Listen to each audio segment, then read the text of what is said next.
Hi అండి, అందరికీ నమస్కారం. Welcome to my YouTube channel Savuji Krish.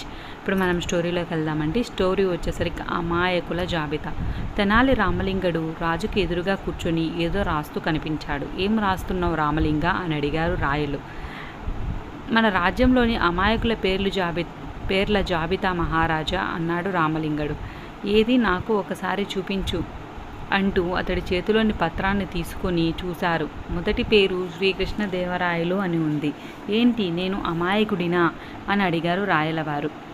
Tenali రామలింగడు రాయలవారిని ఎందుకు అమాయకుడు అన్నాడో, అసలు ఏం జరిగింది అనేది తెలుసుకోవాలంటే ఈ స్టోరీ మొత్తం వినాలండి. ఈ స్టోరీ లింక్ వచ్చేసరికి నేను డిస్క్రిప్షన్ బాక్స్లో ఫుల్ స్టోరీ లింక్ పెడతానండి. తప్పకుండా ఆ లింక్ ఓపెన్ చేశారంటే మీకు ఫుల్ స్టోరీ వింటే మీకే అర్థమవుతుంది ఎందుకు అలా అమాయకుడు జాబితాలో శ్రీకృష్ణదేవరాయలని కలిపారనేది తెలుస్తుందండి. తప్పకుండా చూడండి. థ్యాంక్